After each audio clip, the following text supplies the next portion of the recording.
আজ থেকে ঠিক ১১৩ বছর আগের কথা।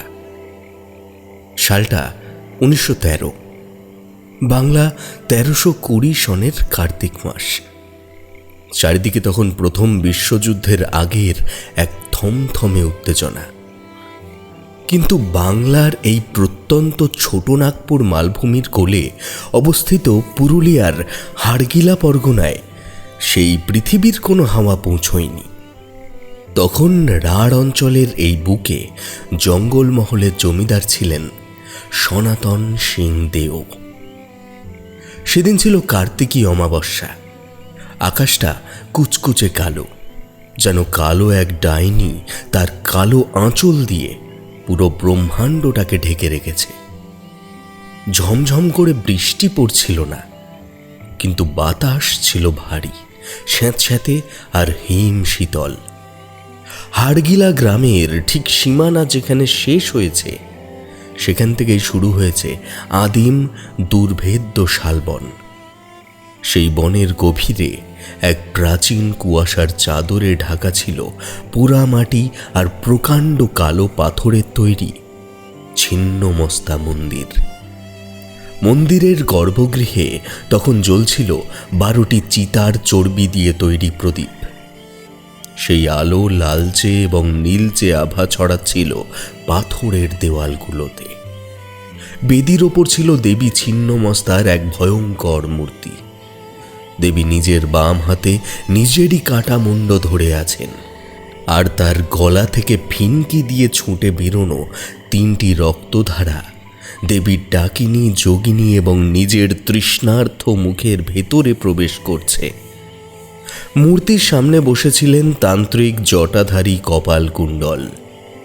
তার সারা শরীরে ছাই ভস্য মাখা, গলায় নরমুণ্ডের মালা। তার সামনে হাত পা বাঁধা অবস্থায় কাঁপছিল এক ষোড়শী রূপসী তরুণী। তার নাম ছিল কামিনী। সে স্বয়ং জটাধারীর নবপরিণীতা পত্নী। কামিনীর পরনে ছিল টকটকে লাল বেনারসি শাড়ি, কপালে চওড়া সিঁদুর, কিন্তু তার চোখ দিয়ে তখন জলের বদলে বার হচ্ছিল তীব্র আতঙ্কের রক্তবিন্দু। না না, আমায় ছেড়ে দাও, ছেড়ে দাও, ওগো তোমার পায়ে পড়ি, আমি বাঁচতে চাই, আমাকে ছেড়ে দাও। কামিনীর কণ্ঠস্বর পাথরের দেওয়ালে ধাক্কা খেয়ে এক নারকীয় আর্তনাদের রূপ নিচ্ছিল। জটাধারী এক বীভৎস পৈশাচিক হাসি হাসলেন। তার চোখ দুটো তখন উন্মাদনায় জ্বলছে। তিনি বললেন, মহামায়ার সিদ্ধি লাভ করতে হলে সবচেয়ে পবিত্র, সবচেয়ে প্রিয় রক্তের বলি চাই কামিনী। তোর এই যৌবন, তোর এই রূপ আজ মায়ের চরণে উৎসর্গ হবে। তুই মরবি না, তুই অমর হয়ে যাবি এই হাড়গিলার বুকে। ওং রিং ক্লিং শ্রিং বজ্র বৈরোচনিয়ে।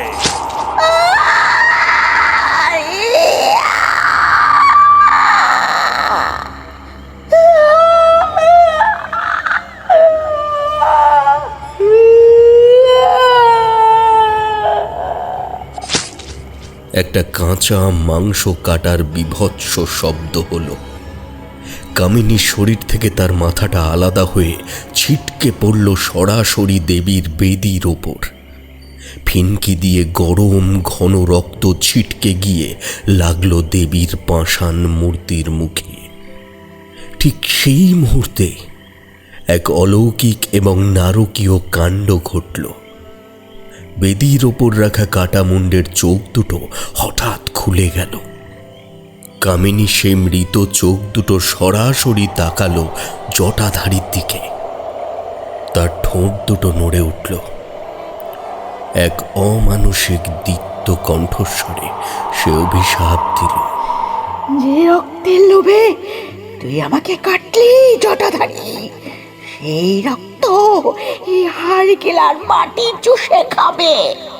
প্রজন্মের পর প্রজন্ম ধরে এই গ্রামের মেয়েরা নিজেদের রক্ত নিজেরা খাবে। উন্মাদনা হবে তাদের ভূষণ, আর আত্মহত্যা হবে তাদের মুক্তি।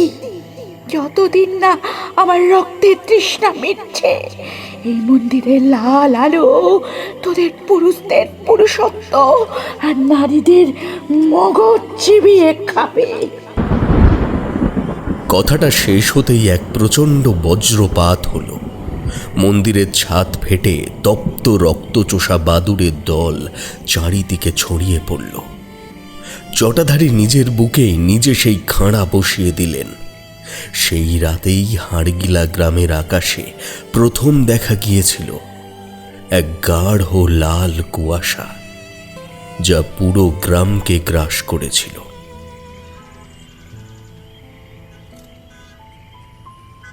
তারপর কেটে গেছে দীর্ঘ 113টি বছর। অনেক জল বয়ে গিয়েছে কংসাবতী আর সুবর্ণরেখার বুক দিয়ে, কিন্তু হাড়গিলা গ্রামের সেই অভিশাপের মেঘ এখনো কাটেনি। লোকচক্ষুর আড়ালে সরকারি মানচিত্রের এক কোণে পড়ে থাকা এই গ্রামটি আধুনিক বিজ্ঞানের কাছে এক রহস্যময় চ্যালেঞ্জ হয়ে দাঁড়িয়েছিল। কলকাতা বিশ্ববিদ্যালয়ের সাইকোলজি ডিপার্টমেন্টের গোলদিঘির ক্যাম্পাসে বসে তখন থিসিস পেপার গোছাচ্ছিল 26 বছরের তরুণী নন্দিনী সেনগুপ্ত। নন্দিনী অত্যন্ত আধুনিক, তীক্ষ্ণ বুদ্ধিসম্পন্ন এবং কট্টর বিজ্ঞান মনস্ক মেয়ে। সে অলৌকিক বা অতিপ্রাকৃত বিষয়ে বিন্দুমাত্র বিশ্বাস করে না। তার পরনে একটা সাধারণ সুতির কুর্তি, জিন্স আর চোখে চৌকো ফ্রেমের চশমা। কাঁধে চামড়ার বড় ব্যাগ, যার মধ্যে রয়েছে তার নোটবুক, ল্যাপটপ, ভয়েস রেকর্ডার আর কিছু জরুরি ঔষধ। তার থিসিসের বিষয় small pocket mass hysteria and culture bound syndrome in remote tribal pockets of Purulia. পুরুলিয়ার প্রত্যন্ত আদিবাসী অঞ্চলে প্রজন্মের পর প্রজন্ম ধরে চলা সামূহিক মানসিক বিকার। তুই সত্যিই যাচ্ছিস নন্দিনী? জায়গাটা কিন্তু ভালো নয়। আমি আমার এক দাদুর কাছ থেকে শুনেছি ওখানে পুলিশও রাতে ঢুকতে ভয় পায়। কথাগুলো বলল নন্দিনীর সহপাঠী সায়ন, কফি হাউসের ধোঁয়া ওঠা কাপে চুমুক দিতে দিতে। নন্দিনী একটা তাচ্ছিল্যের হাসি হাসল। সে তার ল্যাপটপের স্ক্রিনটা সায়নের দিকে ঘুরিয়ে দিল। স্ক্রিনে পুরুলিয়ার একটা ঝাপসা স্যাটেলাইট ম্যাপ। নন্দিনী বলল, সায়ন, এই একবিংশ শতাব্দীতে দাঁড়িয়ে তুই এই ভূত প্রেতার অভিশাপের গল্প আমায় বিশ্বাস করতে বলছিস? হাড়গিলা গ্রামের মহিলারা গত 100 বছর ধরে একটা অদ্ভুত সাইকোলজিক্যাল ট্রমার শিকার। অমাবস্যা এলেই নাকি সেখানকার তরুণী আর মধ্যবয়সী মহিলারা নিজেদের চুল ছিঁড়ে ফেলে, দেওয়ালে মাথা কোটে, আর একটা নির্দিষ্ট বয়সের পর একটা অদ্ভুতভাবে আত্মহত্যা করে। এটা কোনো ডাইনি বা দেবীর প্রকোপ নয়, এটা হলো ইনব্রেড সাইকোসিস অথবা কন্ট্যাজিয়াস হিস্টেরিয়া। কোনো ভৌগোলিক বা পরিবেশগত বিষাক্ত উপাদান হয়তো এর পেছনে আছে, যা তাদের স্নায়ুতন্ত্রকে নষ্ট করছে। আমি সেখানে গিয়ে রুট লেভেলে কেস স্টাডি করব। কিন্তু যাতায়াত ব্যবস্থা খুব দুর্গম নন্দিনী। তুই একা একটা মেয়ে।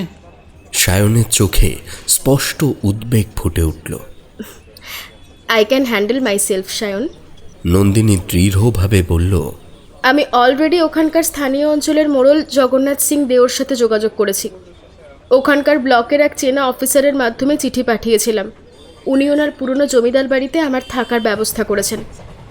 কাল ভোরেই আমি বেরোচ্ছি। পরদিন ভোর 4:30 হাওড়া স্টেশন থেকে রূপসী বাংলা এক্সপ্রেসে উঠল নন্দিনী। ট্রেন যখন খড়গপুর পার হয়ে বাঁকুড়ার দিকে ঢুকতে শুরু করলো, চারপাশের চেনা সবুজ ল্যান্ডস্কেপটা আস্তে আস্তে বদলে যেতে লাগলো। গাছপালার রং গাঢ় হতে শুরু করলো, আর মাটির রং হয়ে উঠল সিঁদুরের মতো লাল। দুপুরে ট্রেন যখন পুরুলিয়া স্টেশনে পৌঁছলো, তখন মাথার ওপর সূর্যটা যেন আগুন ঢালছে। শুকনো খটখটে হাওয়া চামড়ায় এসে বিঁধছিল। পুরুলিয়া স্টেশন থেকে নন্দিনীকে ধরতে হলো একটা লোকাল বাস, যা মানবাজারের দিকে যায়। বাসটার অবস্থা জরাজীর্ণ। বাসের ছাদে ছাগল, মুরগি আর বস্তা বোঝাই। ভেতরে চড়া গন্ধ, শুটকি মাছ আর সস্তা তামাকের। বাসের কন্ডাক্টর একটা রোগা কালো মতন লোক। নন্দিনীর টিকিট কাটার সময় জিজ্ঞেস করলো, কোথায় নামবেন দিদিমণি? বান্দোয়ান পার হয়ে যে হাড়গিলা মোড় আছে ওখানে। নন্দিনী বলল। বাসের ভেতরের কোলাহলটা যেন এক নিমেষে দপ করে নিভে গেল। পাশাপাশি বসে থাকা কজন গ্রাম্য মানুষ যাদের মাথায় গামছা বাঁধা, তারা অদ্ভুত চোখে নন্দিনীর দিকে তাকালো। একজন বৃদ্ধ যার গায়ের চামড়া কুঁচকে গেছে, সে ফিসফিস করে বলল, আরে কিলা, ওখানে কেন যাবেন মা? ও তো রাক্ষসীর ঢল, ওখানে মানুষ থাকে নাকি? নন্দিনী কোনো উত্তর দিল না। সে জানলার বাইরে তাকিয়ে রইল। বাসটি ভাঙা পিচ ওঠা রাস্তা দিয়ে প্রচণ্ড ঝাঁকুনি খেতে খেতে এগোতে লাগলো। দুই পাশে মাইলের পর মাইল জুড়ে শুধু ন্যাড়া পাহাড় আর ধু ধু করার রুক্ষ লাল মাটির মাঠ। মাঝে মাঝে দুই একটা পলাশ আর শাল গাছ দাঁড়িয়ে আছে কঙ্কালের মতো। দুপুর গড়িয়ে যখন বিকেল 4টে বাজল, তখন বাসটি বান্দোয়ানের এক নির্জন জঙ্গলে ঘেরা রাস্তার মোড়ে এসে দাঁড়ালো। কন্ডাক্টর প্রায় তাড়া দিয়েই বললেন, নেমে যান দিদিমণি, নেমে যান। এর আগে বাস আর যাবে ক্লাই, এখান থেকে ভেতরের রাস্তা। নন্দিনী বাস থেকে নামল। চারপাশটা কেমন যেন থমথমে, কোনো জনমানুষের চিহ্ন নেই। রাস্তা বলতে একটা কাঁচা মোড়াম বিছানো লাল মাটির পথ, যা ঘন শালবনের ভেতরে ঢুকে গেছে। বনের ভেতরের অন্ধকার এখনই ঘন হয়ে আসছে। বাতাসে একটা অদ্ভুত গন্ধ, পাতা পচা আর কোনো পশুর পচা গলা মাংসের গন্ধের একটা বিশ্রী মিশ্রণ। আপনি কি নন্দিনী দেবী? হঠাৎ পেছন থেকে আসা একটা গম্ভীর কর্কশ পুরুষালী কণ্ঠস্বরে নন্দিনী চমকে উঠে পেছনে তাকালো। রাস্তার পাশে একটা বড় কুচকুচে কালো রঙের রাজদূত মোটর বাইক দাঁড় করিয়ে রাখা ছিল। বাইকের পাশে হেলান দিয়ে দাঁড়িয়ে আছে এক যুবক, বয়স আনুমানিক 30-এর কাছাকাছি। গায়ের রং তামাটে, সুঠাম সুগঠিত চেহারা, পরনে একটা কালো জিন্স আর খাঁকি রঙের শার্ট। ছেলেটার চোখ দুটো অসম্ভব তীক্ষ্ণ, যেন বাজ পাখির চোখ, কিন্তু সেই চোখে কোনো উষ্ণতা নেই, এক জমাট বাঁধা শীতলতা। হ্যাঁ, আমি নন্দিনী। আপনি? নন্দিনী নিজেকে সামলে নিয়ে জিজ্ঞেস করল, আগে আমি রুদ্র প্রতাপ সিং দেও, জগৎ জ্যাঠামশাই মানে জগন্নাথ সিং দেও, ওনার ভাইপো আমি। আচ্ছা, আপনার লাগেজটা দিন আর বাইকে উঠুন। অন্ধকার নামলে এই বনে আর বাইক চালানো যাবে না, বুঝলেন তো? তাড়াতাড়ি উঠুন। রুদ্র খুব সংক্ষিপ্তভাবে বলল। তার গলার আওয়াজে একটা অদ্ভুত কর্তৃত্ব ছিল। নন্দিনী তার ট্রলি ব্যাগ আর ব্যাকপ্যাকটা রুদ্রর হাতে দিল। রুদ্র এক ঝটকায় ভারী ট্রলিটা বাইকের সামনে কায়দা করে বেঁধে নিল। নন্দিনী বাইকের পেছনে বসল। রুদ্র বাইক স্টার্ট দিতেই এক বিকট শব্দে বনের স্তব্ধতা ভেঙে গেল। বাইক তখন মোরামের রাস্তা ছেড়ে আরও সরু পাথুরে একটা জঙ্গলের পথে ঢুকল। দুপাশে প্রকাণ্ড সব শাল আর মহুয়া গাছ আকাশটাকে ঢেকে দিয়েছে। দিনের আলো প্রায় উধাও। বাইকের হেডলাইটের হলুদ আলোয় সেই লাল মাটির পথটা মনে হচ্ছিল যেন একটা রক্তাক্ত সাপের মতো এঁকে বেঁকে বনের গভীরে চলে গেছে। এই রাস্তাটা তো খারাপ কেন? এখানে কোনো গাড়ি চলে না?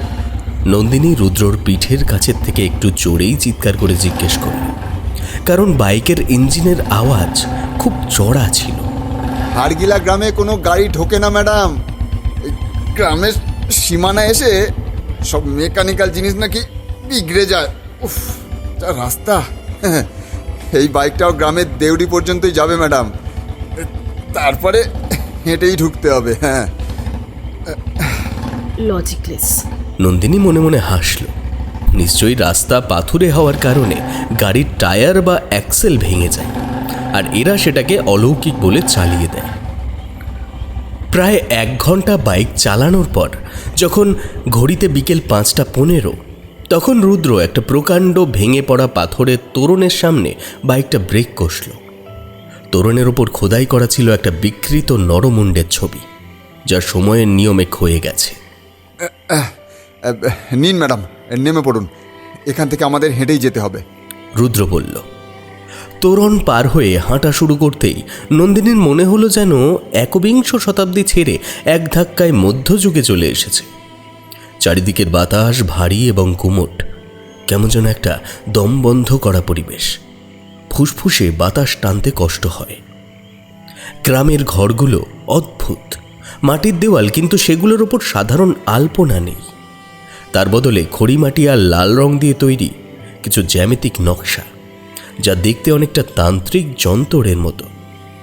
সবচেয়ে আশ্চর্যের বিষয় হলো পুরো গ্রামটা যেন একটা শ্মশানের মতো শান্ত। কোনো বাচ্চার কান্নার আওয়াজ নেই, কোনো রেডিও বা টিভির শব্দ নেই, এমনকি কোনো কুকুরের ঘেউ ঘেউ ডাকও শোনা যাচ্ছে না। রাস্তার দুই পাশে দু একজন মানুষ দাঁড়িয়েছিল। তাদের পরনে অত্যন্ত মলিন ধুতি আর শাড়ি।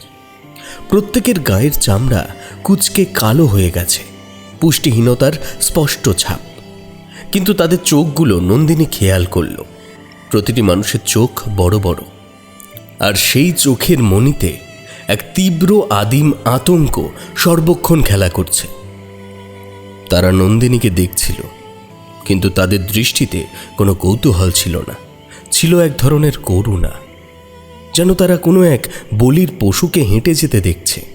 এখানকার মানুষজন এত চুপচাপ কেন রুদ্রবাবু? নন্দিনী জিজ্ঞেস করল। রুদ্র না থেমেই হাঁটতে হাঁটতে বলল, ওরা কথা কম বলে, কারণ বেশি কথা বললে নাকি বাতাস সেই কথা মায়ের কাছে পৌঁছে দেয়। আর একটা অনুরোধ ছিল ম্যাডাম, এই গ্রামে আমাকে শুধু রুদ্র বলেই ডাকবেন। আসলে বাবু টাবু না এখানে ঠিক চলে না। নন্দিনী একটু দমে গেল। এই ছেলের রুক্ষতা আর এই গ্রামের পরিবেশ তার সাইকোলজিস্ট মনকে আরও বেশি উদ্দীপ্ত করে তুলছিল। এটা স্পষ্টতই একটা ক্রনিক ট্রমা ইনডিউসড সাবমিশনের লক্ষণ। পুরো কমিউনিটি কোনো এক গভীর ভয়ের নিচে চাপা পড়ে আছে। হাঁটতে হাঁটতে তারা এসে পৌঁছল গ্রামের মোড়ল জগন্নাথ সিং দেওয়ের বাড়ির সামনে। এটা একটা বিশাল পুরনো দিনের জমিদার বাড়ি। সিংহদুয়ারের কাঠ পচে গেছে, লোহার শিকলগুলোতে মোটা মরছে। দেওয়ালের গা বেয়ে উঠে গেছে পরজীবী আগাছা আর বট অশ্বত্থের শিকড়, যা দেখতে মনে হচ্ছে কোনো এক দানবের হাত বাড়িটাকে আঁকড়ে ধরেছে। বাড়ির ভেতরে ঢুকতেই একতলার একটা বড় উঠোন পার হয়ে তারা একটা বারান্দা এসে দাঁড়ালো। বারান্দার এক কোণে একটা কাঠের ইজি চেয়ারে বসেছিলেন এক বৃদ্ধ। পরনে গরদের ধুতি, গায়ে একটা চাদর জড়ানো। ফর্সা গায়ের রং, কিন্তু তামাকের ধোঁয়ায় এবং বয়সের ভারে মুখটা কর্কশ দেখাচ্ছে। চোখের মণি দুটো সম্পূর্ণ ধূসর, যেন ক্যাটারেক্ট হয়েছে। কিন্তু সেই দৃষ্টির গভীরতা নন্দিনী শিরদাঁড়া দিয়ে একটা ঠান্ডা স্রোত বইয়ে দিল। ইনি জগন্নাথ সিং দেও, যাকে গ্রামের মানুষ জগৎ বলে ডাকে। নমস্কার, আমি নন্দিনী সেনগুপ্ত। নন্দিনী হাত জোর করে বলল। জগন্নাথবাবু তার হাতের হুকোর নলটা মুখ থেকে সরালেন। একদলা ধোঁয়া ছেড়ে খুব ধীর কিন্তু গম্ভীর গলায় বললেন, শহরের মেয়ে কেন এসেছো তা আমি জানি। ওই চিঠিতে লেখা ছিল, কিন্তু একটা কথা মাথায় রেখো মেয়ে, বিজ্ঞান যেখানে শেষ হয় এই মাটির নিয়ম সেখান থেকে শুরু হয়। এই গ্রামে থাকতে হলে আমার কিছু নিয়ম মেনে চলতে হবে। কি নিয়ম? নন্দিনী সোজা তার চোখের দিকে তাকিয়ে জিজ্ঞেস করল। সূর্যাস্ত হয়ে গেছে, এবার থেকে ঘরের বাইরে বেরোনো বন্ধ। রাতে যাই শোনো, যাই দেখো, জানলার কবাট খুলবে না। আর ওই উত্তর দিকের শালবনের ভেতর দিকে যাওয়ার চেষ্টা করবেন না। ওখানে মায়ের ঢল, ওখানে মানুষ যায় না। কিন্তু আমি তো এখানকার মহিলাদের বিহেভিয়ারাল প্যাটার্ন স্টাডি করতে এসেছি। আমাকে তো মানুষের সাথে কথা বলতে হবে, গ্রামে ঘুরতে হবে। দিনে যা করার করবে, রুদ্র তোমার সাথে থাকবে, কিন্তু রাতের বেলা এই বাড়ি আর এই গ্রামের নিয়ম আলাদা। রুদ্র, একে একতলার পশ্চিমের ঘরটা দেখিয়ে দে। পশ্চিমের ঘরটা বেশ বড়, কিন্তু স্যাঁতস্যাঁতে। ঘরের আসবাবপত্র বলতে একটা বিশাল কাঠের চারপাই খাট, একটা পুরনো আলমারি আর একটা টেবিল চেয়ার। ঘরের দেওয়ালে চুনকাম খসে পড়েছে। একটা বড় জানলা আছে, যা সরাসরি বাইরের সেই আদিম শালবনের দিকে খোলে। রুদ্র লণ্ঠনটা টেবিলের ওপর রেখে বলল, ম্যাডাম, আপনার বাথরুম ঘরের সাথেই অ্যাটাচড, জলও রাখা আছে। আর একটা কথা, এই রাতের দরজায় কিন্তু ভালো করে খিল দিয়ে শোবেন, কেমন? আমি পাশের উইংয়েই থাকি। কোনো দরকার হলে আমায় একটু দরজায় ধাক্কা দিয়ে ডাকবেন। চিৎকার করবেন না যেন। কেন? চিৎকার করলে কি হবে? চিৎকার করলে আপনার গলা দিয়ে আওয়াজ বেরোনোর আগেই অন্য কিছু সেই আওয়াজটা শুষে নেবে ম্যাডাম। রুদ্র চলে গেল। নন্দিনী একটা দীর্ঘ শ্বাস ফেলে তার ব্যাগপত্র গোছাতে লাগলো। সে তার ডায়েরিটা বের করে আজকের প্রথম দিনের অভিজ্ঞতা লিখতে শুরু করলো। রাত তখন প্রায় 10টা। চারপাশটা এতটাই নিস্তব্ধ যে নিজের হার্টবিট নিজের কানে শোনা যাচ্ছে। হঠাৎ করেই বনের দিক থেকে বাতাস বইতে শুরু করলো। সেই বাতাসে আবার সেই পচা পাতার গন্ধটা তীব্র হয়ে উঠল। নন্দিনী লণ্ঠনটা নিয়ে জানলার কাছে গেল। বাইরে ঘুটঘুটে অন্ধকার, কিন্তু বনের ভেতরের দিকে তাকাতেই তার চোখ আটকে গেল।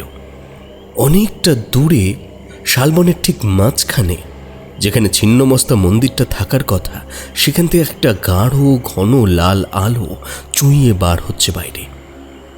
আলোটা স্থির নয়, যেন দপদপ করছে, ঠিক একটা জীবন্ত হৃৎপিণ্ডের মতো। অদ্ভুত তো। নন্দিনী চশমাটা ঠিক করল। কোনো ফসফরাস ডিসচার্জ নাকি লুমিনেসেন্ট ফাঙ্গাস? এত তীব্র লাল আলো কিভাবে সম্ভব? সে ক্যামেরাটা বের করে ছবি তোলার চেষ্টা করলো, কিন্তু স্ক্রিনটা বারবার ফ্লিকার করতে লাগলো। ব্যাটারি ফুল থাকা সত্ত্বেও ক্যামেরাটা বন্ধ হয়ে গেল। নন্দিনী বিরক্ত হয়ে বিছানায় এসে শুয়ে পড়ল। জার্নির ক্লান্তিতে চোখ দুটো জড়িয়ে আসছিল তার। লণ্ঠনের আলোটা কমিয়ে সে চোখ বুঝল এবার। রাত তখন আনুমানিক 2:30 হবে। হঠাৎ একটা অদ্ভুত শব্দে নন্দিনীর ঘুম ভেঙে গেল। ঠিক তার জানলার কাঠের কবাটের বাইরে কেউ একজন নখ দিয়ে আঁচড়াচ্ছে। নন্দিনী ধড়মড় করে বিছানায় উঠে বসল। তার বুকের ভেতরটা ধক করে উঠল। সে নিজেকে বোঝালো কোনো বুনো বিড়াল বা কাঠবিড়ালি হতে পারে, কিন্তু না। আঁচড়ানো শব্দটা বন্ধ হয়ে এবার একটা ফিসফিসানি ভেসে এলো, একটা ভাঙা খসখসে নারী কণ্ঠস্বর। মা নিজের রক্ত নিজে খাচ্ছে, এবার তোর পালা। লাল ফুলে রক্ত ঝরে, সে গল ছেড়ে পালা। উমে, শুনতে পাচ্ছিস?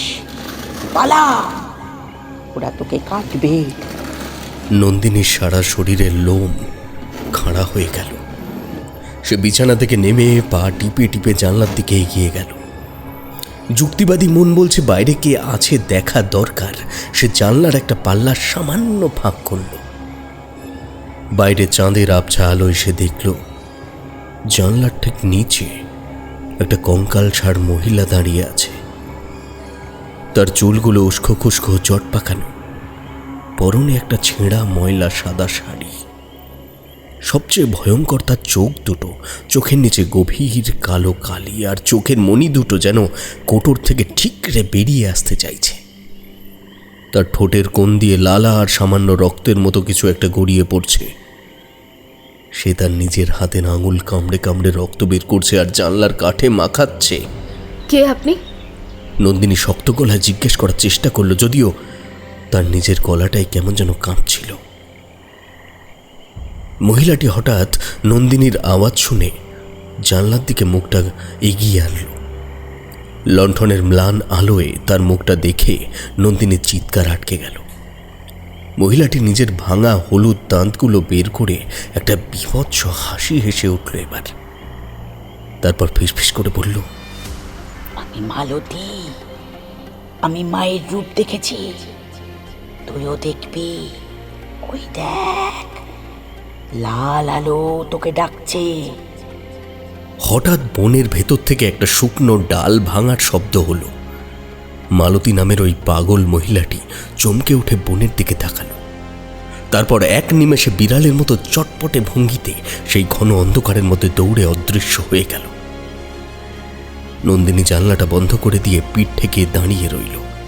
তার কপালে তখন ঠান্ডা ঘাম। এটা ম্যাস হিস্টোরিয়ার চরম পর্যায়ে। মালতী নামের এই মহিলাটি স্পষ্টতই সিজোফ্রেনিক অথবা গভীর কোনো সাইকোটিক বিকারের শিকার। কিন্তু সে কেন বলল ওরা তোকে কাটবে?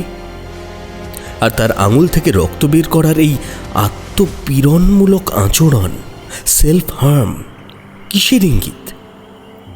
ঠিক তখনই নন্দিনী খেয়াল করল ঘরের দরজার নিচ দিয়ে একটা লালচে আলো ঘরের মেঝেতে এসে পড়েছে। বাইরে করিডোরে কেউ একজন দাঁড়িয়ে আছে, আর তার হাতে কি কোনো লাল আলোর উৎস আছে? নন্দিনী পা টিপে দরজার কাছে গেল। দরজার চাবির ফুটো দিয়ে বাইরে তাকানোর চেষ্টা করল। বাইরে করিডোরটা অন্ধকার থাকার কথা ছিল, কিন্তু সেখানে এখন একটা হালকা লাল কুয়াশার মতো ভাসছে। আর সেই কুয়াশার মাঝখানে দাঁড়িয়ে আছে একটা অবয়ব। অবয়বটা দীর্ঘকায়, তার হাতে কোনো লণ্ঠন নেই, কিন্তু তার শরীর থেকেই যেন একটা লালচে আভা বেরোচ্ছে। সবচেয়ে অদ্ভুত ব্যাপার, সেই অবয়বটির কাঁধে একটা ভারী চওড়া বস্তু রাখা আছে, ঠিক যেন একটা বলিদানের খাঁড়া। নন্দিনী ভয়ে এক পা পিছিয়ে এলো। তার পায়ে টেবিলে রাখা একটা জলের গ্লাস লেগে মেঝেতে পড়ে গেল। শব্দটা হতেই করিডোরে সেই অবয়বটি নড়ে উঠল। সে ধীরে ধীরে নন্দিনীর দরজার দিকে এগিয়ে আসতে লাগলো। নন্দিনী তার বিছানার চাদরটা শক্ত করে চেপে ধরল। তার হৃৎপিণ্ড তখন প্রতি মিনিটে 100 পার করে গেছে। বিজ্ঞান যুক্তি সব যেন এক মুহূর্তের মধ্যে স্তব্ধ হয়ে গেল। বিপদ যেন দরজার ঠিক ওপারেই দাঁড়িয়ে ফিসফিস করছে। ভারী মন্থর পায়ের আওয়াজটা ঠিক নন্দিনীর ঘরের দরজার সামনে এসে থমকে দাঁড়ালো। চাবির ফুটো দিয়ে চুঁইয়ে আসা সেই গাঢ় লাল আলোটা এখন আরো তীব্র হয়েছে, যেন রক্তবর্ণ এক কালনাগিনী দরজার নিচ দিয়ে ঘরের ভেতরে ঢোকার চেষ্টা করছে। বাতাসের পচা পাতার গন্ধটা মুহূর্তের মধ্যে বদলে গিয়ে একটা কড়া কাঁচা রক্তের আষ্টে গন্ধের রূপ নিল। নন্দিনীর বুকের ভেতরটা কামারের হাঁপড়ের মতো ওঠানামা করছে। পিঠটা দেওয়ালে ঠেকে গেছে, ঠান্ডা সিমেন্টের স্পর্শও তার মস্তিষ্কে পৌঁছচ্ছে না। যুক্তি, বিজ্ঞান, সেলফ হাইপোসিস সব থিওরি এই মুহূর্তে তার অবশ হয়ে যাওয়া স্নায়ুর সামনে হাঁটু গেড়ে বসেছে। হঠাৎ দরজার উপর একটা ভারী আঘাত হলো। এবার পুরনো কাঠের দরজাটা কেঁপে উঠল। মরচে ধরা কবজিগুলো কোঁকিয়ে উঠল এক নারকীয় যন্ত্রণায়। নন্দিনী নিজের মুখটা 2 হাতে চেপে ধরল, যাতে চিৎকারটা বাইরে বেরিয়ে না আসে। নন্দিনী দেবী, ঘুমাননি? বাইরে থেকে একটা চেনা কিন্তু এই মুহূর্তে চরম অচেনা শোনানো কণ্ঠস্বর ভেসে এলো। রুদ্র। কিন্তু রুদ্রের স্বাভাবিক গলার সেই কর্কশতা এখন নেই। এই আওয়াজটা কেমন যেন ভোঁতা, গভীর আর অদ্ভুত এক ঘোরের মধ্যে বলা আচ্ছন্ন কথা। যেন সে ঘুমন্ত অবস্থায় কথা বলছে, অথবা অন্য কেউ তার মুখটা ব্যবহার করে কথাগুলো বলাচ্ছে। নন্দিনী কোনো উত্তর দিল না। সে দরজার দিকে এক দৃষ্টে তাকিয়ে রইল। দরজাটা খুলুন নন্দিনী দেবী। জ্যাঠামশাই আপনার জন্য একটা জিনিস পাঠালেন, মায়ের প্রসাদী ফুল। রুদ্রর কণ্ঠস্বর এবার আরো নিচু, ফিসফিসে হয়ে এলো। ঠিক তখনই দরজার তলা দিয়ে ঘরের ভেতরে কিছু একটা গড়িয়ে এলো। লণ্ঠনের ম্লান আলোয় নন্দিনী দেখল ওটা একটা তাজা টকটকে লাল রক্তজবা। কিন্তু ফুলটা স্বাভাবিকের চেয়ে আকারে বড়, আর তার পাপড়িগুলো থেকে টপ টপ করে ঘন কালচে লাল রঙের তরল ঝরে পড়ছে মেঝেতে। তরলটা মেঝেতে পড়তেই ছেঁক করে একটা মৃদু শব্দ হলো, যেন অ্যাসিডে পুড়ছে কিছু। নন্দিনী আর থাকতে পারল না। সে কাঁপা গলায় বলল, রুদ্রবাবু, অনেক রাত হয়েছে, আমি ঘুমোচ্ছি। হ্যাঁ, কাল সকালে কথা বলবো। বাইরে এক মুহূর্তের নিস্তব্ধতা। তারপরেই এক বিকট হাড় কাঁপুনি দেওয়া পৈশাচিক হাসির শব্দে পুরো জমিদার বাড়িটা কেঁপে উঠল। সেই হাসিটা রুদ্রের নয়, ওটা যেন বহু মানুষের সম্মিলিত এক বিভৎস অট্টহাসি। হাসির বেগ বাড়ার সাথে সাথে দরজার উপর একের পর এক ধাক্কা পড়তে লাগলো। নন্দিনী চোখ বন্ধ করে খাটের ওপর উঠে বসল। সে কানে হাত দিয়ে চিৎকার করে বলতে লাগলো, এটা হ্যালুসিনেশন, এটা ম্যাস হিস্ট্রিয়ার বায়োলজিক্যাল এফেক্ট। আমি পাগল হচ্ছি না।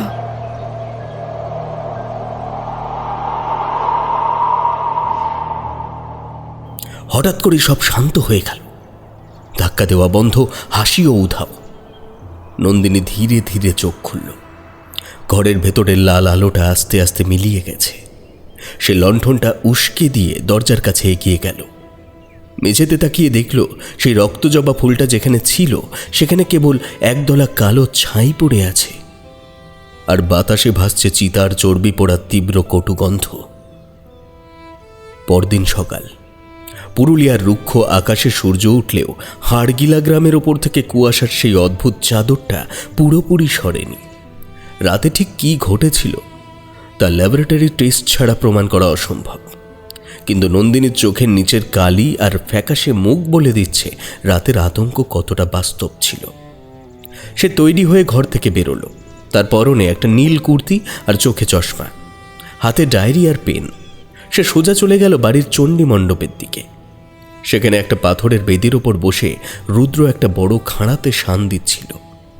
পাথরের সাথে লোহার ঘর্ষণে কড়কড় একটা কর্কশ শব্দ হচ্ছিল আর আগুনের ফুলকি ছিটকে বের হচ্ছিল সমানে। রুদ্রর মুখটা সম্পূর্ণ স্বাভাবিক, চোখে সেই চীনা রক্ষাকর্তার ভাব। নন্দিনী শান্ত পায়ে তার সামনে গিয়ে দাঁড়ালো। কাল রাতে আপনি আমার দরজায় এসেছিলেন রুদ্রবাবু? রুদ্র শান দেওয়া বন্ধ করল এই কথা শুনে। খাড়ার ফলাটা আঙুল দিয়ে পরীক্ষা করে সে ঠান্ডা চোখে নন্দিনীর দিকে তাকিয়ে বলল, কাল রাতে? কি বলছেন আপনি? কাল রাত 10টার পর থেকে তো আমি আমার নিজের ঘরের থেকে বাইরেই বেরোইনি। আসলে এবারের নিয়ম আমি ভাঙি না। মিথ্যে বলবেন না, আপনি দরজায় ধাক্কা দিয়েছেন। আপনার গলার আওয়াজ আমি চিনি। রুদ্র উঠে দাঁড়ালো। খাড়াটা পাশে রেখে সে নন্দিনীর খুব কাছে এগিয়ে এলো। তার শরীরের তামাটে পেশিগুলো টান টান। সে নিচু গলায় বলল, আপনাকে কিন্তু জ্যাঠামশাই জানলা খুলতে বা রাতের আওয়াজে কান দিতে বারণ করেছিলেন। দেখুন, আপনি শহরের শিক্ষিতা মেয়ে হতে পারেন, কিন্তু এই মাটির একটা খিদে আছে। কাল রাতে যদি আমার গলা আপনি শুনেও থাকেন, তবে জানবেন সেটা রুদ্র ছিল না, সেটা ছিল হাড়কিলার জঙ্গল, যা মানুষের রূপ ধরে শিকারকে ডাকে। দেখুন নন্দিনী দেবী, বেশি কৌতূহল দেখানো ঠিক নয়। নিজের কাজ শেষ করে ভালোই ভালো কলকাতা ফিরে যান। নন্দিনী দমে যাওয়ার পাত্রী নয়। সে রুদ্রের চোখের দিকে তাকিয়ে বলল, আমি পালিয়ে যাওয়ার জন্য সাইকোলজি পড়িনি। আজ আমি গ্রামে ঘুরব। মালতী নামের ওই মহিলার সাথে আমি কথা বলতে চাই। রুদ্রের চোখ দুটো এক মুহূর্তের জন্য সংকুচিত হলো। তারপর সে একটা দীর্ঘ শ্বাস ফেলে বলল, ঠিক আছে, চলুন। তবে যা দেখবেন তা নিয়ে কিন্তু আমায় কোনো প্রশ্ন করবেন না। গ্রামের ভেতর দিয়ে হাঁটার সময় নন্দিনী রাস্তাঘাটের নিখুঁত ভৌগোলিক অবস্থান লক্ষ্য করতে লাগলো। জমিদার বাড়ি থেকে বেরোলে যে কাঁচা রাস্তাটা সোজা দক্ষিণে গেছে, সেটা গিয়ে মিশেছে একটা মরা নদীর চরে, যাকে স্থানীয়রা বলে রক্তবিল। নদীটার জল শুকিয়ে লালচে কাদাটে হয়ে আছে। চারিদিকে ছোট ছোট কাঁটা ঝোপ আর বাবলা গাছ। রাস্তার এক জায়গায় একটা প্রকাণ্ড অশ্বত্থ গাছের নিচে অনেকগুলো পোড়া মাটির ঘোড়া আর ভাঙা মূর্তির টুকরো পড়েছিল। জায়গাটা দেখলেই গা ছমছম করে। ওটা কি? ডাইনি থান। রুদ্র সংক্ষেপে উত্তর দিল। গ্রামের কোনো মেয়ে পাগল হয়ে গেলে বা মায়ের নজর পড়লে তাকে প্রথমে এখানে এনে বেঁধে রাখা হয়। তারপর যদি মা দয়া করেন তবে সে বাঁচে, নয়তো কি আপনারা তাকে ডাইনি বলে মেরে ফেললেন? হঠাৎ পাশ থেকে একটা খিলখিল হাসি শোনা গেল। ঝোপের আড়াল থেকে বেরিয়ে এলো মালতী। দিনের আলোয় তাকে আরো বেশি কঙ্কালসার আর বিভৎস দেখাচ্ছে যেন। তার গায়ের শাড়িটার বিভিন্ন জায়গায় শুকিয়ে যাওয়া রক্তের কালচে দাগ। সে নাচতে নাচতে নন্দিনীর সামনে এলো। এসেছিস? কুঠুরিতে এসেছিস?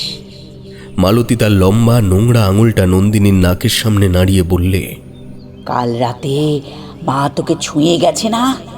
তোর কপালে মায়ের সিঁদুর লেগে আছে, দেখ। নন্দিনী চমকে উঠে নিজের কপালে হাত দিল, কিন্তু সেখানে কিছু ছিল না। নন্দিনী মালতীর হাতটা ধরার চেষ্টা করে বলল, মালতী তুমি শান্ত হও। আমাকে বলো তো, তোমার এই অবস্থা কেন হলো? তুমি কি দেখেছিল ওই মন্দিরে? মালতীর চোখের মণি দুটো হঠাৎ স্থির হয়ে গেল। তার মুখ থেকে হাসি উধাও। সে চারিদিকে তাকাতে লাগলো যেন কেউ তাকে লক্ষ্য করছে। তারপর সে নন্দিনীর কানের কাছে মুখ এনে ফিসফিস করে বলল, মন্দিরে মূর্তি নাই রে মেয়ে। মন্দিরে শুধু একটা কাটা মুন্ডু ছটফট করে। আর ওই পুরো বামুন ভবতোষ ও রাতে মানুষের চামড়া ছাড়ায়। তুই পালা পালা। রুদ্র তোকে বাঁচাবে না। রুদ্র নিজেই তো মায়ের খাঁড়া। মালতী! রুদ্রর একটা তীব্র গর্জনে মালতী ছিটকে পিছিয়ে গেল। রুদ্র চোখ দুটো তখন রাগে লাল হয়ে উঠেছে। সে মালতীর দিকে এগিয়ে যেতেই মালতী একটা ডুকরে কাঁদার শব্দ করে জঙ্গলের ভেতরের দিকে দৌড়ে পালালো। নন্দিনী রুদ্রর দিকে ঘুরে দাঁড়িয়ে বলল, আপনি ওকে ওভাবে ভয় দেখালেন কেন? ও তো কিছু একটা বলতে চাইছিল। পাগলের প্রলাপে কান দেবেন না নন্দিনী দেবী। বেলা 12টা বাজতে চলল, এবার বাড়ি ফিরুন। বিকেলে জ্যাঠামশাই আপনার সাথে কথা বলবেন। বিকেলে জমিদার বাড়ির বারান্দায় যখন জগন্নাথ সিং দেওয়ের সামনে নন্দিনী বসল, তখন আকাশের রং অদ্ভুত এক বেগুনি আর কালচে আভায় ভরে গেছে। জগন্নাথবাবু তামাক টানতে টানতে বললেন, হাড়গিলার ইতিহাস ঘাটতে এসেছ মেয়ে?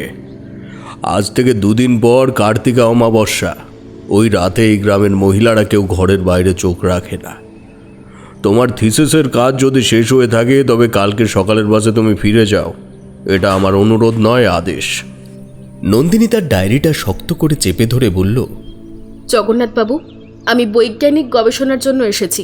আমি জানতে পেরেছি যে ভবতোষ নামের কোনো পুরোহিত ওই নিষিদ্ধ মন্দিরে থাকে। আমি তার সঙ্গে দেখা করতে চাই। নামটা শুনতেই জগন্নাথবাবুর হাতের হুঁকোটা মেঝেতে পড়ে গেল। কাঁচ আর মাটির পাত্রটা ভেঙে চুরমার হয়ে গেল। তার ধূসর চোখ দুটো যেন কোটর থেকে বেরিয়ে আসতে চাইছে এবার। ভবতোষ? জগন্নাথবাবু কাঁপতে কাঁপতে উঠে দাঁড়ালেন। ওর নাম এ বাড়িতে নেবে না। ও মানুষ নয়, ও 100 বছর ধরে ওই মণ্ডপে মায়ের রক্ত জোগাচ্ছে। রুদ্র, রুদ্র কোথায়? কিন্তু রুদ্র সেখানে ছিল না। ঠিক সেই মুহূর্তে পুরো জমিদার বাড়ির আলো থপ করে নিভে গেল। বিকেল 5টার মধ্যেই যেন মাঝরাত নেমে এলো পুরো হাড়গিলা গ্রামে। আর একই সাথে উত্তর দিকে সেই নিষিদ্ধ শালবনের ভেতর থেকে ভেসে আসতে লাগলো একটানা গম্ভীর ঢাকের আওয়াজ। সেই ঢাকের আওয়াজের সাথে মিশেছিল এক অমানুষিক নারী কণ্ঠের কান্নার রোল, যা সরাসরি মানুষের মগজের কোষে কোষে এক অবর্ণনীয় পক্ষাঘাতগ্রস্ত ভয় ছড়িয়ে দিচ্ছিল। বিপদ এবার আর দরজার বাইরে নেই। তা যেন হাড়গিলার বাতাস বেয়ে সোজা কামড়ে ধরেছে সবার অস্তিত্বকে। ঢাকের শব্দটা কেবল বাদ্যযন্ত্রের ধ্বনি ছিল না, ওটা ছিল এক ছন্দময় হৃৎপিণ্ডের স্পন্দন। ধীর, গম্ভীর এবং প্রতিটা আঘাতের সাথে সাথে নন্দিনীর শিরদাঁড়ায় এক তীব্র শীতল স্রোত বইয়ে দিচ্ছিল যেন। জমিদার বাড়ির বাতাস মুহূর্তের মধ্যে ভারী হয়ে উঠল। প্রদীপের আলো কাঁপা কাঁপা আগুনের শিখায় দুলছিল, যেন কোনো অদৃশ্য সত্তার উপস্থিতি সেই শিখাগুলোকে গিলে খেতে চাইছে। জগন্নাথবাবুর মুখটা পাথরের মতো শক্ত হয়ে আছে। তিনি হাতের লাঠিটা শক্ত করে চেপে ধরে বিড়বিড় করে কি যেন মন্ত্র আওড়াচ্ছেন। নন্দিনী তার আধুনিক ক্যামেরা আর ভয়েস রেকর্ডারটা বের করার চেষ্টা করল, কিন্তু ইলেকট্রনিক ডিভাইসগুলো অদ্ভুত আচরণ করতে শুরু করেছে। ডিসপ্লে স্ক্রিনে শুধুই কালো ছাপ আর অদ্ভুত সব জ্যামিতিক নকশা ফুটে উঠছে। রুদ্র! নন্দিনী চিৎকার করে ডাকল, কিন্তু সাড়া দেওয়ার মতো কেউ নেই। চারপাশটা যেন এক অদ্ভুত শূন্যতায় ডুবে গেছে। হঠাৎ সামনের উঠোনের অন্ধকারে একটা লম্বা ছায়া শরীর দৃশ্যমান হলো। লোকটা নগ্ন দেহ, সারা শরীরে লাল সিঁদুর আর চিতার ছাই মাখা। তার কাঁধে একটা বিশাল আকৃতির খাঁড়া, যা চাঁদের আবছা আলোয় রূপলি বিষের মতো চকচক করছে। ভবতোষ! লোকটার চেহারা বিভৎস, চোখের ওপর ভুরু নেই, আর নাকটা যেন অ্যাসিডে পুড়ে কোনো এক কঙ্কালের গর্তের মতো হয়ে গেছে। ভবতোষের পেছনে অন্ধকারের আড়াল থেকে বেরিয়ে এলো রুদ্র, কিন্তু রুদ্র দৃষ্টি নেই। তার চোখ দুটো এখন সাদা, মণিহীন। সে যন্ত্রের মতো ভবতোষের পেছনে হাঁটছে, তার হাতে এক ঝুড়ি রক্তজবা। নন্দিনী কাঁপতে কাঁপতে দেওয়ালের কোণে সরে এলো। সে বুঝতে পারল এটা কোনো সাধারণ ম্যাস হিস্ট্রিয়া নয়, এটা কোনো পরিকল্পিত বিভ্রম, এক অতি প্রাকৃত সম্মোহন বা ট্রান্সস্টেট, যা হাড়গিলার এই অভিশপ্ত মাটির সাথে মিশে আছে। নন্দিনী! জগৎবাবু হঠাৎ গর্জে উঠলেন, ভেতরে ঢোকো, অঘরি আসছে। কিন্তু নন্দিনীর কৌতূহল এবং ভয়ের এক অদ্ভুত সংমিশ্রণ তাকে স্থির হতে দিল না। সে দেখল ভবতোষ জমিদার বাড়ির সদর দরজার সামনে এসে থমকে দাঁড়িয়েছে। সে তার জিভটা বের করে আলপনা আঁকা মেঝেতে চাটতে লাগলো। অদ্ভুত এক ঘড়ঘড়ে গলায় সে বলে উঠল, রক্তের তৃষ্ণা, সময়ের অভাব, অমাবস্যা দৌড় ঘোড়ায়, মাঝ নতুন মুন্ডু চাইছে। ভবতোষ ধীরে ধীরে বাড়ির ভেতরে পা রাখল। প্রতিটা পদক্ষেপে মেঝেতে লাল ছোপ পড়তে লাগলো, ঠিক যেমন নন্দিনী তার স্বপ্নে দেখেছিল। জগৎবাবু লাঠি নিয়ে রুদ্রকে বাধা দেওয়ার চেষ্টা করলেন, কিন্তু রুদ্র তাকে এক ধাক্কায় সরিয়ে দিল। বৃদ্ধ মোড়ল আছাড়কে মেঝেতে পড়লেন। তার নাক দিয়ে রক্ত বেরোতে লাগলো। নন্দিনী এবার সাহস সঞ্চয় করল। সে চিৎকার করে বলল, থামুন আপনারা, এটা কি পাগলামি? রুদ্র, তুই কি পাগল হয়ে গেছিস নাকি? তুই আমার সাথে কথা বলছিস, তুই আমাকে সাহায্য করছিস, তুই কি করছিস? ভবতোষ নন্দিনীর দিকে ঘাড় ঘোরালো। লোকটার ঘাড়টা যেন কোনো ভাঙা কবজার মতো ক্যাঁচ ক্যাঁচ শব্দ করছে। সে কুৎসিত হাসল। তার মুখের ভেতর থেকে পোড়া মাংসের তীব্র বিশ্রী গন্ধ বেরোচ্ছে।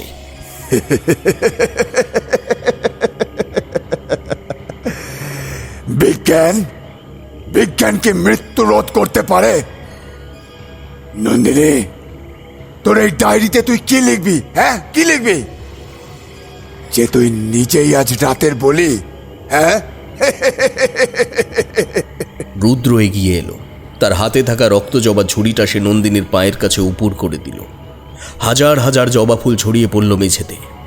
ফুলগুলোর ভেতর থেকে তাজা রক্তের মতো আঠালো নির্যাস বেরিয়ে আসছে। রুদ্র চেহারা যেন মূর্ত হয়ে উঠল কোনো প্রাচীন যোদ্ধার মতন, কিন্তু তাতে প্রাণ নেই। নন্দিনী বুঝল তাকে পালাতে হবে। সে তার ব্যাগটা কাঁধে নিয়ে দৌড় দিল বাড়ির পেছনে রান্নাঘরের দিকে। তার মনে হলো মেঝেটা নরম হয়ে গেছে, যেন মাটির নিচে কোনো মাংসপেশি ধুকপুক করছে। বাড়ির পেছন দিক দিয়ে বেরিয়ে নন্দিনী অন্ধকার শালবনের দিকে ছুটতে লাগলো। তার শ্বাস প্রশ্বাসের শব্দ মনের নিস্তব্ধতায় গুমড়ে মরছে। পায়ের নিচে শুকনো শালপাতা মড়মড় করে ভাঙছে। পেছনে শোনা যাচ্ছে ভারী পায়ের আওয়াজ আর অমানুষিক মন্ত্রোচ্চারণের শব্দ। সে কোনো দিকে তাকাচ্ছে না। তার লক্ষ্য শুধু মেইন রোড, সেই কাঁচা রাস্তা যেখানে সে গতকাল বাস থেকে নেমেছিল। কিন্তু বনের পথ যেন সেই চির চেনা ছকটাকে বদলে ফেলেছে। সে যেদিকেই দৌড়চ্ছে ঘুরে ফিরে আবার সেই পোড়ামাটির মন্দিরের কাছেই চলে আসছে। মন্দিরের ভেতর থেকে সেই গাঢ় লাল আলোটা এখন আর চুঁইয়ে আসছে না, বরং তা যেন পুরো বনটাকে গ্রাস করে নিয়েছে। মন্দিরের ঠিক সামনে মালতীকে দেখতে পেল সে। মালতী একটি গাছের ডালে নিজেকে ঝোলাবার চেষ্টা করছে। তার গলার চারপাশে একটা মোটা শিকল জড়ানো, যা গাছের ডালে বাঁধা। মালতী, মালতী থামো, মালতী! নন্দিনী চিৎকার করল। মালতী স্থির হয়ে দাঁড়িয়ে পড়ল। সে নন্দিনীর দিকে তাকিয়ে ফিসফিস করে বলল, মা দেখছে, মা দেখতে চায়। দেখ দেখ, এই দেখ, আসল সত্যিটা কি? মালতী শেকলটা টেনে ধরল। হঠাৎ মন্দিরের দরজাটা আপনা আপনি খুলে গেল। মন্দিরের ভেতরে কোনো বিগ্রহ নেই, শুধু বেদির ওপরে এক আয়না বসানো। সেই আয়নায় প্রতিবিম্বিত হচ্ছে নন্দিনীর নিজের মুখ, কিন্তু আয়নার ভেতরে নন্দিনীর গলার উপর একটা লাল দাগ দেখা যাচ্ছে, ঠিক যেমনটা জটাধারী কপালকুণ্ডল 100 বছর আগে তার স্ত্রীর ওপর খাঁড়া চালিয়েছিলেন। নন্দিনীর সাইকোলজিক্যাল ডিফারেন্সিয়েশন লেভেল ভেঙে পড়ছে। সে কি সত্যিই ওখানে দাঁড়িয়ে আছে, নাকি সে গত 100 বছর ধরে ওই আয়নার ভেতরেই বন্দী? ভবতোষ আর রুদ্র এবার মন্দির থেকে বেরিয়ে এলো। রুদ্র সাদা চোখ দুটো যেন নন্দিনীর আত্মার গভীরে ঢুকে যাচ্ছে। নন্দিনী, তুমি আমাদের গবেষণার বিষয় ছিলে না, তুমি ছিলে প্রতীক্ষিত অর্ঘ। এই গ্রামটাকে বাঁচিয়ে রাখার জন্য প্রতি 100 বছর অন্তর একজন আধুনিক মস্তিষ্কের প্রয়োজন হয়, যে এই অভিশাপকে তার চুক্তি দিয়ে অস্বীকার করার চেষ্টা করবে। নন্দিনী চিৎকার করে উঠল, কিন্তু তার গলা দিয়ে আওয়াজ বেরোচ্ছে না। তার শরীর অবশ হয়ে যাচ্ছে। ভবতোষ খাঁড়াটা উপরে তুলল। খাঁড়ার ফলা থেকে বৃষ্টির মতো লাল রক্ত ঝরছে। বিজ্ঞান লড়ছে কুসংস্কারের সাথে, আর রক্ত বইছে মায়ের চরণে। নন্দিনী শেষবারের মতো তার ডায়েরিটা খুলল। তার মনে হলো সে এই ডায়েরিতে যা লিখেছে তা হয়তো আগামী প্রজন্মের কোনো গবেষক পড়বে, যদি সে এখান থেকে আদৌ কোনোদিন বের হতে পারে। কিন্তু বনের বাতাসে ভেসে এলো সেই অভিশপ্ত বাণী। যে রক্তের লোভে তুই আমাকে কাটলি জটাধারী, সেই রক্ত এই হাড়গিলার মাটি চুষে খাবে। মন্দিরের ভেতর থেকে দেবীর অশরীরী অট্টহাসি শোনা গেল। লাল আলোয় নন্দিনীর চারিদিকে জগৎটা ঝাপসা হয়ে আসছে। সে দেখল ভবতোষের খাঁড়াটা তার গলার কাছে নেমে আসছে। হঠাৎ তার মনে হলো সে আর নন্দিনী নেই, সে হয়ে গেছে সেই প্রাচীন কামিনী যে 100 বছর আগে মৃত্যুর আগে অভিশাপ দিয়ে গিয়েছিল।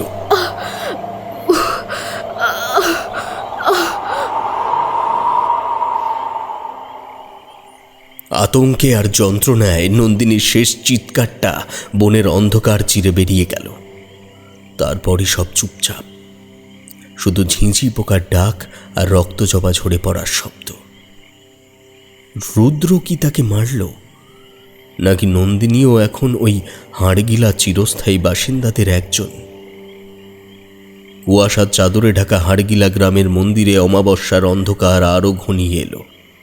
সেই রক্ত জবা ফুলের স্তূপের ওপর পড়ে রইল নন্দিনীর ডায়েরি, যার শেষ পাতায় তখনও কালির বদলে টাটকা রক্তে লেখা, পালাও পালাও যদি মুক্তি চাও। নন্দিনীর মনে হলো সে একটা অতল অন্ধকার গহ্বরে পড়ে আছে। খাঁড়াটা তার গলার কাছে নামার ঠিক আগের মুহূর্তে যেন সময় স্থির হয়ে গেল। চারপাশটা একটা অদ্ভুত স্থিরতায় ডুবে আছে। ভবতোষের হাতটা বাতাসে ঝুলে আছে, তার চোখে সেই পৈশাচিক স্থিরতা। রুদ্র যেন পাথরের মূর্তিতে পরিণত হয়েছে। হঠাৎ সেই স্থিরতার মধ্যে একটা ফাটল দেখা দিল। নন্দিনীর মনে হলো সে নিজের শরীরের ভেতর থেকে আলাদা হয়ে গেছে। সে দেখছে তার শরীরটা মন্দিরের মেঝের উপরে অচৈতন্য হয়ে পড়ে আছে, আর তার আত্মা একটা কুয়াশাচ্ছন্ন গোলক ধাঁধায় বন্দী। এটা কি মৃত্যু? নন্দিনী নিজেকেই প্রশ্ন করল, কিন্তু তার মস্তিষ্ক এখনো সচল। সে অনুভব করতে পারছে হাড়গিলার এই প্রাচীন মাটি তার স্মৃতিগুলোকে চিবিয়ে খাচ্ছে। প্রতিটি পুরনো মানুষের মুখ, প্রতিটি অভিশপ্ত গল্প, সব যেন তার নিজের স্মৃতির সাথে মিশে যাচ্ছে। সে দেখল মন্দিরের সেই আয়নাটা এখন তার সামনে বিশাল এক দেওয়াল হয়ে দাঁড়িয়েছে। আয়নার ভেতর থেকে কামিনীর আত্মা বেরিয়ে আসছে। তার গলা দিয়ে অঝরে রক্ত পড়ছে, আর সেই রক্ত মন্দিরের বেদির ওপর পড়ে এক অদ্ভুত মানচিত্র তৈরি করছে। কামিনী আঙুল উঁচিয়ে বনের গভীরে ইঙ্গিত করল। ওখানে রক্তের উৎস, ওখানে রক্তের উৎস। কামিনীর ভাঙা কণ্ঠস্বর নন্দিনীর মস্তিষ্কে প্রতিধ্বনিত হল। নন্দিনী এবার বুঝতে পারল কেন এই গ্রামে ম্যাশ হিস্টেরিয়া হয়। এটা কোনো অতিপ্রাকৃত অভিশাপ নয়, বরং এক ধরনের বায়োলজিক্যাল ইনফেকশন। হাড়গিলার এই নির্দিষ্ট অঞ্চলে মাটির নিচে এক ধরনের বিরল লুমিনেসেন্ট ফাঙ্গাস বা ছত্রাক আছে, যা অমাবস্যার রাতে বাতাসে এক ধরনের হ্যালোসিনোজেনিক স্পোর বা রেণু ছড়িয়ে দেয়।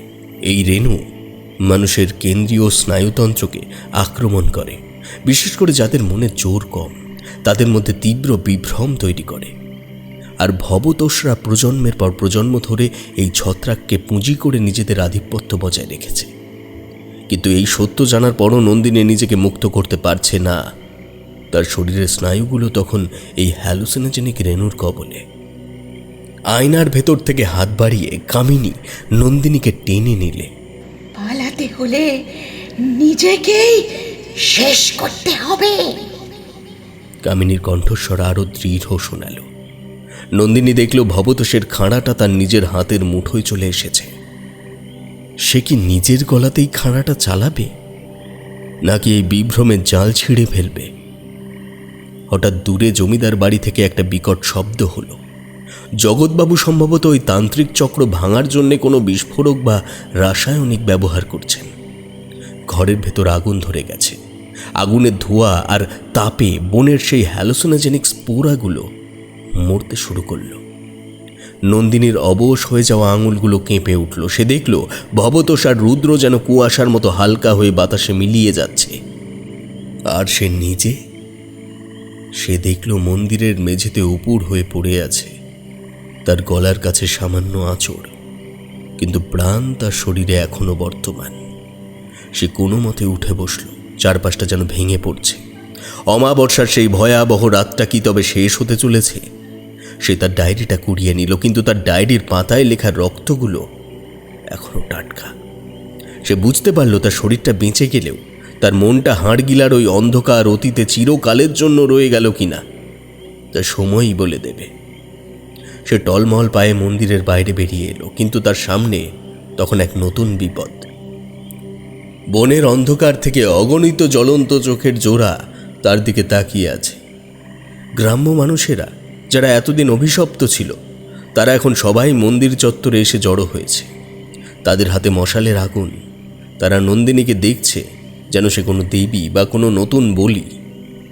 নন্দিনী বুঝতে পারল সে এক খাঁচা থেকে বেরিয়ে অন্য খাঁচায় এসে পড়েছে।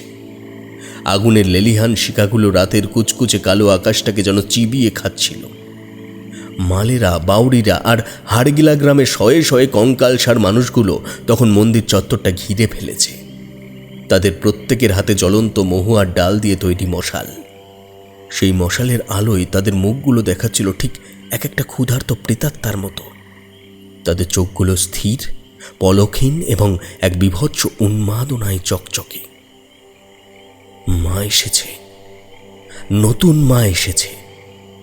পুরো ভিড়ের ভেতর থেকে একসঙ্গেই নারকীয় গোঙানির মতো আওয়াজটা ভেসে এলো। তার মানে তারা নন্দিনীকে কোনো দেবী মনে করেছে। নন্দিনী মন্দিরের দরজায় পিঠ ঠেকিয়ে দাঁড়িয়ে কাঁপছিল। তার সারা গায়ে ধুলো, কপালে চিতার ছাই আর গলার কাছে ভবতোষের খাঁড়ার হালকা আঁচড় থেকে চুইয়ে পড়া তাজা রক্ত। তার আধুনিক বিজ্ঞান মনস্ক মন, যা এতক্ষণ লুমিনেসেন্ট ফাঙ্গাস আর হ্যালোসিনোজেনিক রেণুর যুক্তি সাজাচ্ছিল, তাই সহস্রাধিক উন্মত্ত মানুষের আদিম হিংস্রতার সামনে এসে স্তব্ধ হয়ে গেল। বায়োলজিক্যাল ইনফেকশন হোক বা অতিপ্রাকৃত অভিশাপ, এই মুহূর্তে এই মানুষগুলো তাকে জ্যান্ত ছিঁড়ে ফেলবে, এটাই সবচেয়ে বড় বাস্তব। ভিড়টা চিরে ধীরে ধীরে সামনে এগিয়ে এলেন জমিদার জগন্নাথ সিং দিও। কিন্তু এই কোন জগন্নাথ? তার পরনের গরদের ধুতিটা এখন রক্তে ভেজা। তার ডান হাতে একটা প্রাচীন ভারী রূপোর তৈরি খঞ্জর।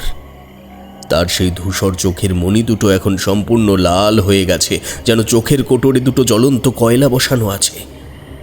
নন্দিনী। জগৎবাবুর গলাটা আর বুড়ো মানুষের মতো ভাঙা নয়, ওটা যেন মাটির তলা থেকে উঠে আসা কোনো পাথুরে গর্জন।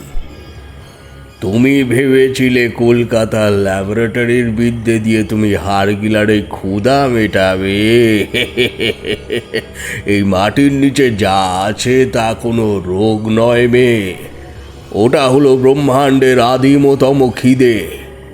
দেবী ছিন্নমস্তা এখানে কোনো পাথরের মূর্তি নন, তিনি হলেন এই বনের প্রতিটা নিঃশ্বাস।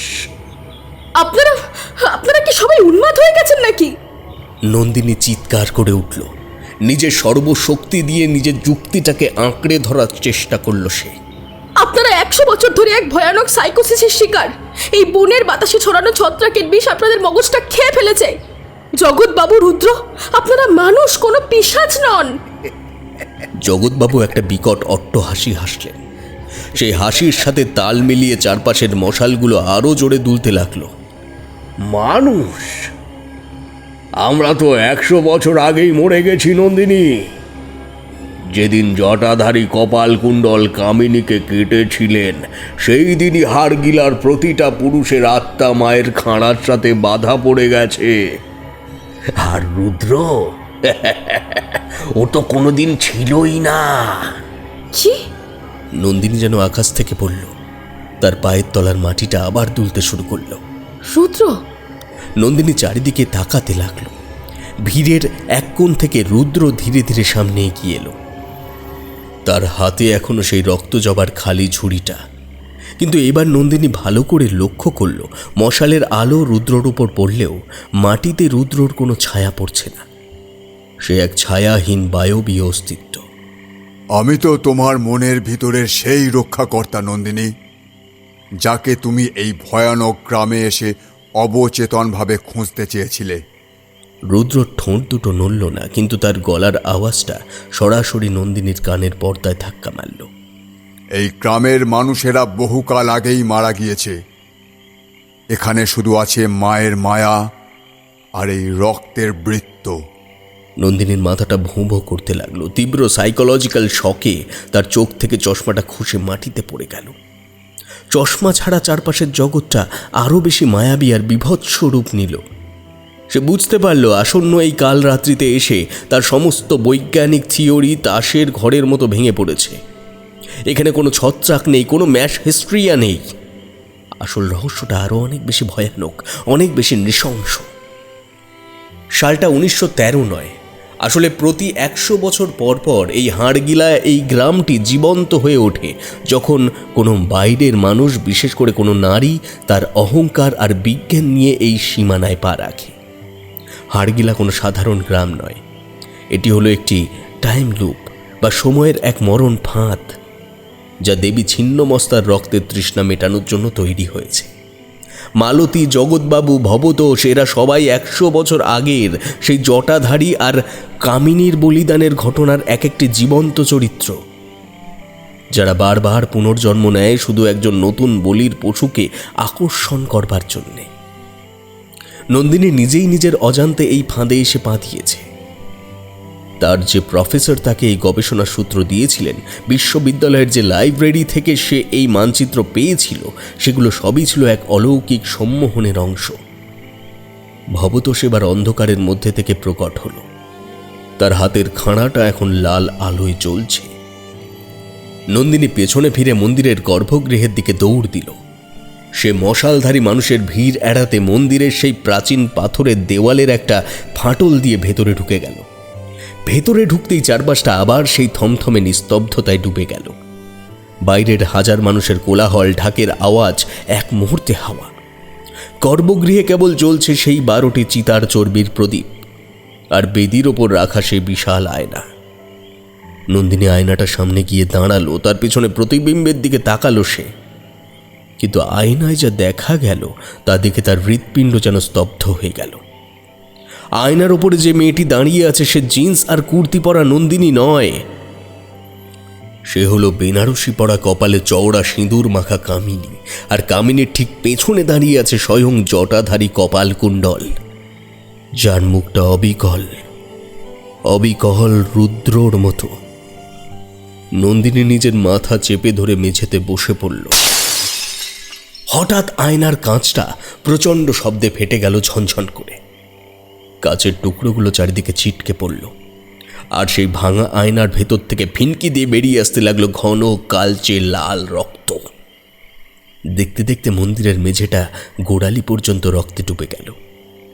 সেই রক্তের ওপর ভেসে উঠতে লাগলো হাজার হাজার তাজা রক্ত জবা ফুল। মন্দিরের ছাদ থেকে মালতীর সেই ফিসফিসে আওয়াজটা আবার শোনা গেল। নন্দিনী ওপরের দিকে তাকিয়ে দেখল মালতীর কঙ্কালের মতো শরীরটা ছাদ থেকে বাদুড়ের মতো ঝুলে আছে। তার চোখ দিয়ে টপ টপ করে রক্ত বের হচ্ছে।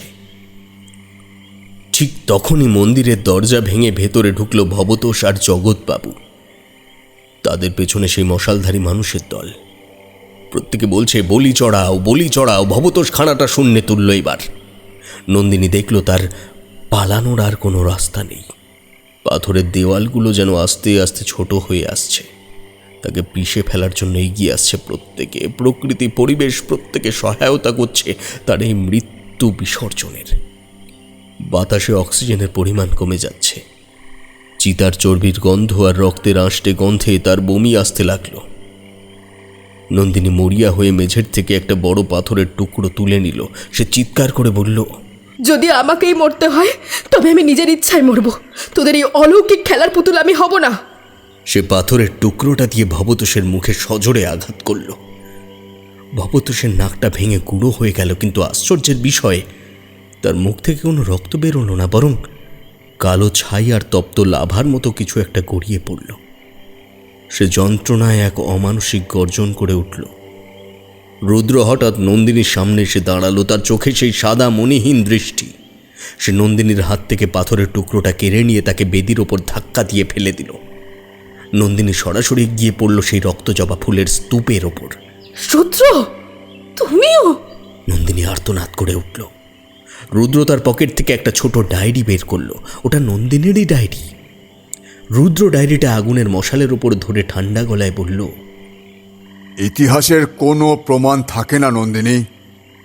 হাড়গিলার সত্য হাড়গিলাতেই শেষ হয়। ডায়েরিটা দাউ দাউ করে জ্বলে উঠল। নন্দিনীর সমস্ত রিসার্চ, তার সমস্ত চেনা পৃথিবীর সাথে যোগাযোগের শেষ সূত্রটা এক মুহূর্তে ছাই হয়ে গেল। সে এখন সম্পূর্ণ একলা এই আদিম অন্ধকারের গর্ভে। ভবতোষ তার ভাঙা মুখ নিয়ে আবার এগিয়ে এলো। তার হাতের খাঁড়াটা এবার নন্দিনীর গলার ঠিক ওপরে স্থির হলো। জগৎবাবু পাশ থেকে মন্ত্র পড়তে লাগলেন। ওম ক্লিং। ঠিক এই মুহূর্তে মন্দিরের বাইরে এক প্রচণ্ড বজ্রপাত হলো। পুরো হাড়গিলা গ্রাম যেন এক ভূমিকম্পে কেঁপে উঠল। মন্দিরের ছাদ ফেটে তপ্ত লাল আলো সরাসরি এসে পড়ল দেবীর শূন্য বেদির ওপর। আর সেই আলোর মাঝখান থেকে ধীরে ধীরে প্রকট হতে শুরু করলো এক জীবন্ত মাংসল এবং নারকীয় অস্তিত্ব। কিন্তু সেই অস্তিত্বের ঘাড়ের ওপর কোনো মাথা ছিল না। তার বাম হাতে ধরা ছিল একটা কাটা মুন্ড, আর সেই কাটা মুন্ডর মুখটা যখন ধীরে ধীরে নন্দিনীর দিকে ঘুরল, নন্দিনী দেখল সেই মুখটা কোনো প্রাচীন দেবীর নয়, কোনো কামিনীর নয়। ওটা অবিকল নন্দিনীর নিজের মুখের এক বীভৎস রক্তাক্ত রূপ, যার চোখ দুটো জ্যান্ত হয়ে তার দিকেই তাকিয়ে রয়েছে। নন্দিনীর মনের শেষ যুক্তির সুতোটাও এক ঝটকায় ছিঁড়ে গেল। এবার বেদির ওপর দাঁড়িয়ে থাকা সেই মুন্ডহীন নগ্ন রক্তাক্ত অবয়বটির বাম হাতে ধরা কাটা মাথাটা, যা হুবহু নন্দিনীর নিজের মুখের মতো দেখতে, সেটা হঠাৎ খিলখিল করে হেসে উঠল। সেই হাসির শব্দে মন্দিরের পাথুরে দেওয়ালগুলো থরথর করে কাঁপতে লাগলো, যেন কোনো প্রাচীন দানব মাটির তলা থেকে জেগে ওঠার চেষ্টা করছে। তুই কি ভেবেছিলি তুই কলকাতা থেকে এসে আমাদের থিসিস পেপারে বন্দি করবি? তুই তো কোনোদিন কলকাতা থেকে আসিসনি রে মেয়ে। ভালো করে মনে করে দেখ, তোর কি সত্যি মনে আছে তুই কোন বাসে চড়েছিলি, কোন ট্রেনে উঠেছিলি? নন্দিনী তার দুই কানে হাত দিয়ে মেঝেতে বসে পড়ল। তার চোখ বেয়ে তখন জলের বদলে ফোঁটা ফোঁটা তাজা রক্ত গড়িয়ে পড়ছে। সে তার অবচেতন মনের স্মৃতিগুলো হাতড়াতে লাগল।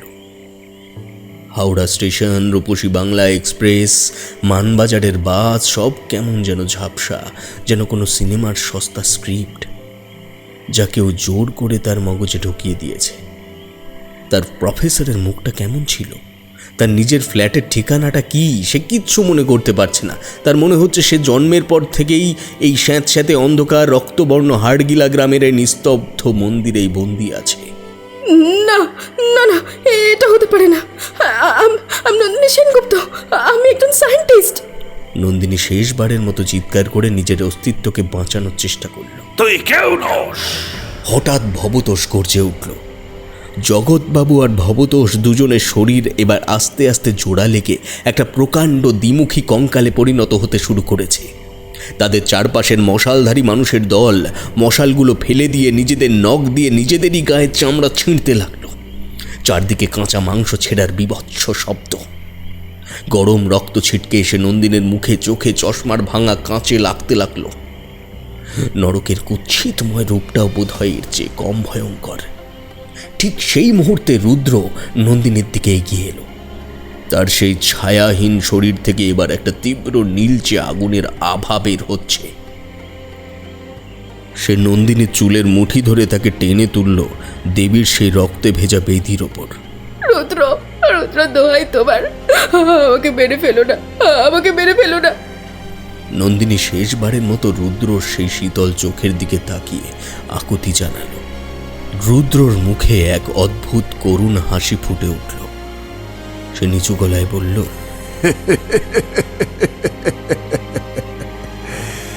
আমি তো আগেই বলেছি নন্দিনী, আমি তোকে মারতেও পারবো না আর বাঁচাতেও পারবো না, কারণ আমি তো স্বয়ং জটাধারী কপালকুণ্ডল। আর তুই তুই কোনো কলকাতার মেয়ে নোস রে, তুই হলি কামিনী। 100 বছর আগে যখন আমি তোর মাথাটা কেটেছিলাম, তখন তুই মরার আগে অভিশাপ দিয়েছিলি। সেই অভিশাপের চক্করে প্রতি 100 বছর পর পর তুই নিজেই এক নতুন রূপ ধরে নতুন স্মৃতি নিয়ে এই হাড়গিলার বুকে ফিরে আসিস। নিজের হাত থেকে নিজের মুক্তি চাওয়ার এই নাটক তুই নিজেই প্রতি শতাব্দীতে লিখে চলিস। আজ কার্তিকী অমাবস্যার এই অন্তিম লগ্নে তোকে আবার মরতে হবে তোর নিজেরই অহংকারের খাঁড়ায়। কথাটা শেষ হতেই রুদ্রর হাতের সেই ছোট ডায়েরির ছাইগুলো বাতাসে উড়ে গিয়ে আবার জোড়া লেগে একটা বিশাল আকার মরচে ধরা রক্তমাখা খাঁড়ায় রূপ নিল। খাঁড়ার হাতলটা এবার রুদ্র নন্দিনীর নিজের ডান হাতের মুঠোয় জোর করে গুঁজে দিল। নন্দিনী স্তম্ভিত হয়ে দেখল তার নিজের হাতটা তার নিয়ন্ত্রণের বাইরে চলে গেছে। সে নিজেই নিজের ডান হাতটা দিয়ে সেই ভারী খাঁড়াটা শূন্যে তুলল। বেদির ওপর রাখা সেই নন্দিনী রূপী কাটা মুন্ডটা আবার পৈশাচিক উল্লাসে চেঁচিয়ে উঠল। কাট, নিজেকে কাট, তোর নিজের রক্ত নিজে কাট, তবেই তো মায়ের তৃষ্ণা মিটবে, তবেই তো হাড়গিলা সারতে হবে। বাইরে তখন শত শত মস্তকহীন কঙ্কালের দল একসাথে নাচতে শুরু করেছে। বনের বাতাস আর পাতার গন্ধ বদলে গিয়ে এখন কেবল চিতার চর্বি আর চুনকামের গন্ধ ছড়াচ্ছে। মালতী ছাদ থেকে টপ করে মেঝের রক্তের মধ্যে ঝাঁপিয়ে পড়ল এবং কুকুর বেড়ালের মতো চার পায়ে হেঁটে নন্দিনীর পায়ের কাছে এসে তার পা দুটো জড়িয়ে ধরল। লাল ফুলের রক্ত ঝরে সে কল এবার ছিল্লরে মেয়ে, খাড়া নামা। মালতী দাঁত কিরমির করে উঠল। নন্দিনীর নিজের হাত কাঁপতে কাঁপতে তার নিজের গলার কাছে নেমে আসছে। খাঁড়ার ধারালো ঠান্ডা ফলাটা তার গলার চামড়া ছুল। এক ফোঁটা গরম রক্ত ব্লেডের গা বেয়ে গড়িয়ে পড়ল। সে নিজের চোখ দুটো বন্ধ করে নিল। বিজ্ঞান, যুক্তি, হ্যালুসিনেশন, টাইম লুপ সব শব্দ থমকে গেল এক পরম আদিম এবং চরম আতঙ্কের কাছে। ভক্তি আর উন্মাদনার মাঝখানে যে সূক্ষ্ম সুতোটা ছিল তা চিরকালের জন্য ছিন্ন ভিন্ন হয়ে গেল। একটা কাঁচা হাড় আর মাংস কাটার চড়া শব্দে পুরো শালবন কেঁপে উঠল।